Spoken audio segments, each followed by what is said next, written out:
We're approaching a year since the release of Forza Horizon 5, which means we here at RacingGames have had almost a full 12 months to reflect on the game. There are plenty of features in Forza Horizon 5 that we love, but for every good thing about the game, there's a bad thing just around the corner. We've already covered the good and bad for F1 Manager 22 and Dakar Desert Rally, so for this next edition, we thought we'd take a look at arguably the most anticipated release of 2021 and head back to Mexico.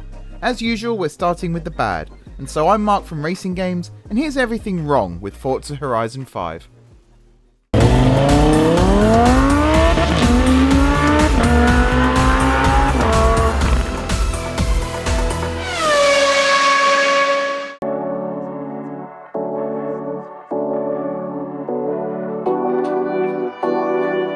Forza Horizon 5 boasts the largest map size of any of the Forza Horizon games. Totaling over 100 square kilometers, the Mexican landscape is pretty to look at, and trust me, you'll be seeing it a lot, as the world itself is rather empty.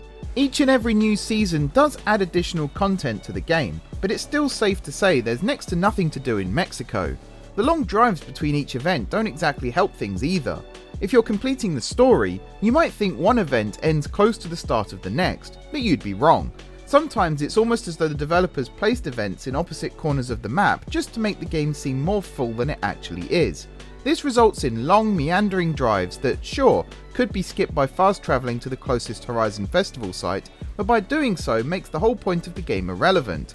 A game like Forza Horizon is supposed to celebrate cars, giving players every excuse to hop behind the wheel of their favourite car and make the miles feel like yards. That's what the Horizon Festival is meant to be, an event put on to honour cars of every era, class and racing discipline. Instead, Forza Horizon 5 does the exact opposite. It turns yards into miles, makes every drive feel like a slog, and becomes the complete antithesis of a celebration. By comparison, Forza Horizon 4's map was a more modest 72 square kilometers, packing everything in closer together. The content was largely the same, and we'll come to that shortly, but by placing things closer together, the map feels more alive. An NPC car you overtake on the streets of Edinburgh will still be there as you swing by Princes Street for lap 2 of your imaginary race. Since I've mentioned NPCs, let's talk about those too. At the time of recording, Mexico is the 10th most populated country in the world, with a population just shy of 130 million. In Forza Horizon 5, Mexico appears to be 130 millionth with a population of 10. You hardly ever see any NPC vehicles, unless you're attempting a drifting challenge of course, in which case the entire population comes out to ruin your score. The world of Forza Horizon 5 feels empty in every respect. Events are situated miles apart, NPCs are few and far between, and there's a distinct lack of things for players to actually do. Believe it or not, this is just one point of this video, so let's move on and talk about content, or the lack of it.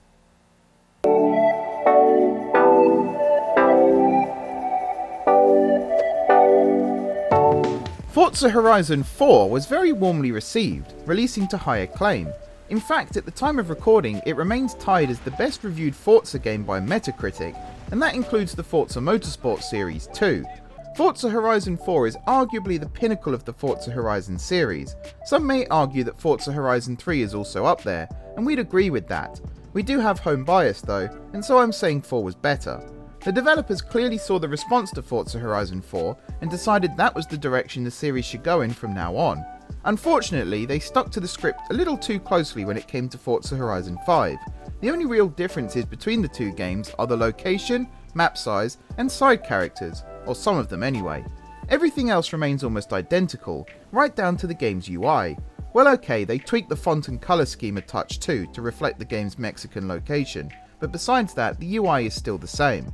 This highlights a crucial point about Forza Horizon 5.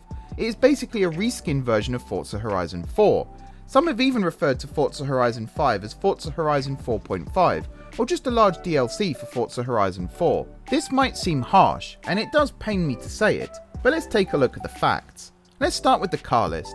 At the time of release, Forza Horizon 5's car list contained only 20 vehicles not seen in previous Forza Horizon titles, so with over 500 cars at launch, this means only 4% were new vehicles. That's a pretty small number. Now yes, this is a bit of nitpicking considering fans would want to see cars from previous games making a return, but that brings me nicely onto my next point. Not all of them did.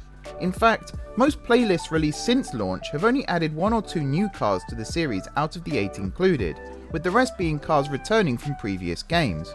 So not every car from Forza Horizon 4 was carried over to Forza Horizon 5, meaning players have had to wait to once again drive cars they were previously able to drive 2 years ago. Interesting. It's not just the cars that have carried over either. Back in December last year, one eagle-eyed gamer noticed that the Horizon race suit in Forza Horizon 5 still had the Forza Horizon 4 logo on it, possibly an oversight by the developers, or maybe even an Easter egg that went over all our heads, or maybe it was just recycled content from the previous game that someone forgot to change the logo on. We'll never know the true intentions, but it doesn't exactly look good. Neither does having cars with UK number plates on driving around Mexico, but believe it or not, that also happened. Some players have even suggested that road layouts from Forza Horizon 4 have been replicated in Forza Horizon 5, meaning a basic copy and paste job when it came to creating the map. It's not new for developers to reuse assets between games, but normally the ratio of reused content versus new content tends to trend towards new. In Forza Horizon 5, it's the opposite. Cars, races, clothing, and the UI design are, for the most part, recycled from Forza Horizon 4. So what exactly have players paid for? A new map and some annoying new side characters. Even the game's Hot Wheels DLC is a recycled idea, with Hot Wheels making its debut in Forza Horizon 3's Hot Wheels DLC. Oh, since we're on the subject, the Forza Horizon 5 Hot Wheels park is even more empty than the Mexican map below. Plus, we still haven't quite worked out how they built it so high up in the clouds. But before we get stuck into that headache again, let's just move on and talk about the game's story.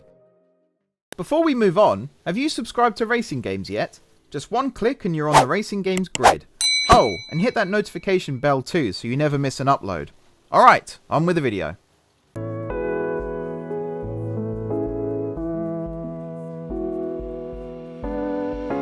Forza Horizon 5 has a story, I hear you all ask. Yes, it does, believe it or not. In fact, the game has a story mode that is roughly 20 hours long, depending on how fast you complete it, of course. Not only does the game have a story, it actually carries over from Forza Horizon 4, meaning your player character has already conquered the Horizon Festival in Britain before loading 3, and only 3, of their cars onto a cargo plane for the flight to the Horizon Festival in Mexico. One Reddit user sums it up perfectly. If we travel from Great Britain to Mexico, many of us having built up a rather large bank account as well as a large collection of cars, why then would our character not just have our cars shipped to Mexico if needed? This sums up perfectly one of the biggest flaws not only in Forza Horizon 5's story, but in most sequel games. By implying the narrative has carried over from Forza Horizon 4, players do then wonder why they have to start again with nothing, especially since, as we mentioned before, Mexico is littered with cars seemingly from the UK. There are also a lot of right-hand drive vehicles within Forza Horizon 5's car list, but we'll gloss over that for now. In truth, it makes no sense to have Forza Horizon 5 continue on from Forza Horizon 4, especially when considering this is the first time the Forza Horizon series has done this. It would have made more sense to keep the narrative separate, with maybe a reference or two to previous Horizon festivals. There are also returning characters from Forza Horizon 4, which can be confusing to players new to the series, but again, I guess that's still the same with any game sequel.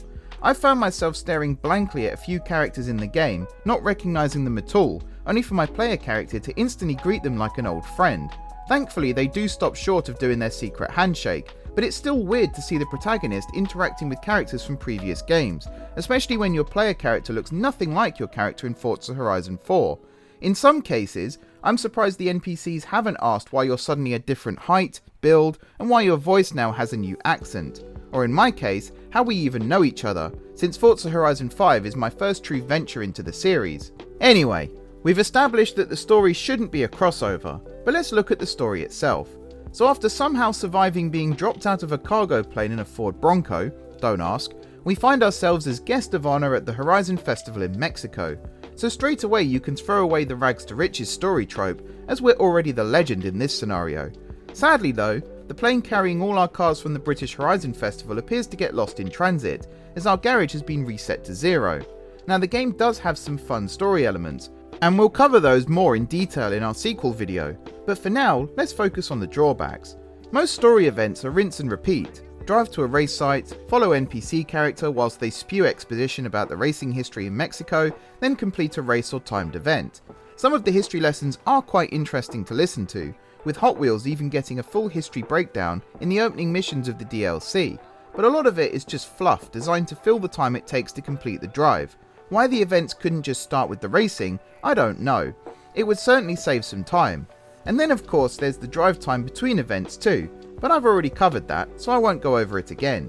Stories can work well in racing games. In fact, we've made a video on that very subject already, which we recommend you check out. But with Forza Horizon 5, the story falls short of the mark, and that's a real shame.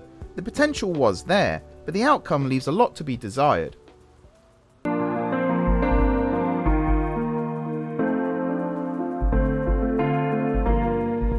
A racing game should have three core components: a good vehicle list, fun, well-crafted races, and of course good handling and car physics. We've established that, whilst not necessarily full of new cars, Forza Horizon 5's car list is very well populated. The races are mostly fun, but we'll cover that in our follow-up video too, so that just leaves us with handling and physics. On a controller, Forza Horizon 5 is pretty solid. It can be hard to hold a drift, or in my case even start a drift, but otherwise it's possible to demonstrate some decent racecraft using a pad. On a wheel though, it's a very different story. It doesn't bode well when you tell your fellow racers you'll be racing using a wheel, only for them to commend you for your bravery at taking on such a challenge. And that's just what Forza Horizon 5 is on a wheel, a challenge. Keeping the car pointing in the right direction is just the start of the issues you'll face. Racing on a wheel just feels unresponsive. Every input results in an overcorrection, with you fishtailing your way around the map rather than gracefully racing like your fellow competitors. Changing gear using the paddles does feel crisp, but by doing so you'll destabilize the car to the point of spinning out, especially when under braking. This means every race ends up with you at the back spinning like a top, whilst the rest of the field soar off over the horizon. Those of us who like to race using a wheel in cockpit cam find themselves changing the game difficulty without even realizing it, and besides a few stubborn individuals, we've all switched back to controllers and chase cameras instead.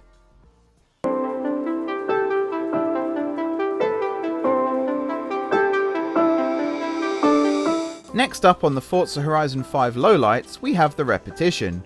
Racing solo in Forza Horizon 5 can be a bit boring at times, however the same races with friends are a lot of fun. Again, we'll cover this more in our follow-up video, but we do have to say that however fun multiplayer is in Forza Horizon 5, it can still get a bit repetitive after a while. Season playlists tend to throw up the same races and playground games, or at least the same games but in slightly different maps. There's only so many times you can play Capture the Flag before it does begin to get a little tedious. Same goes for racing. I've lost count of the number of times we here at RacingGames ended up being thrown into the airfield cross-country race. Sure, it was fun the first few times, but after the 8th or 9th round you're begging for something new. Forza Horizon 5 isn't lacking when it comes to different races, but for some reason the same handful are used when it comes to seasonal events, and it does get boring. It would be great to see the developers throw in a bit more variety when it comes to the events, and maybe even shake up the required vehicles a little too. Whilst they're there, maybe they could make the required vehicles a bit more appropriate, but that's just me being tired of sliding an EV around in the jungle. Just a few tweaks here and there to make multiplayer feel fresh again. Oh, but all this only applies if you can even get into a multiplayer session, of course.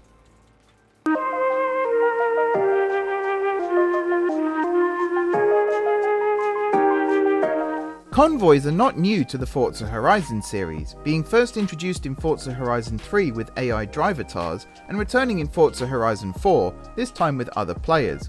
Forza Horizon 5 is the second game in the series where convoys are populated by other players instead of the AI drivatars, so you'd think for the second iteration they'd have fixed all the connection issues ready for launch. Yeah, you know where this is going. Convoys were incredibly uncooperative when Forza Horizon 5 first launched, and still aren't a great deal better now. It was a real lottery as to whether or not you'd be able to actually race with your fellow drivers, with many players simply giving up after the umpteenth time of trying. Some players did find ways around the issues, eventually connecting to their friends, but for many of us we were left to race solo around Mexico. For a game that markets itself around the online experience, this is a massive blunder. Sure, nearly every game has issues on launch, but for Forza Horizon 5 it took weeks before the convoy issues were first addressed, and like I say, even today it still has issues. Players will be randomly booted out of a convoy with their friends, with some having to completely restart their game or even their system before they can successfully reconnect.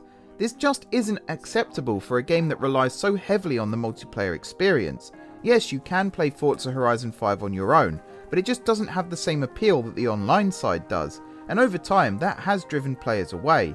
It's no coincidence that players started flocking back to Forza Horizon 4 whilst the convoy issue was at its worst.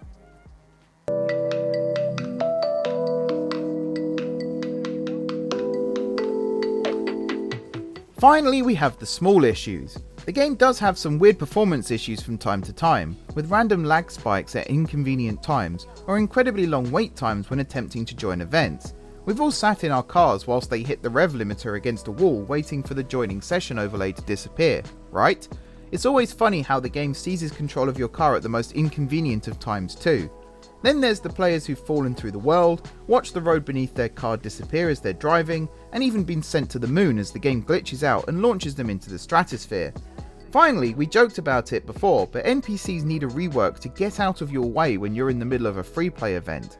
Either train them to evade drifters, or just deactivate them on roads being used for seasonal objectives. Either is fine.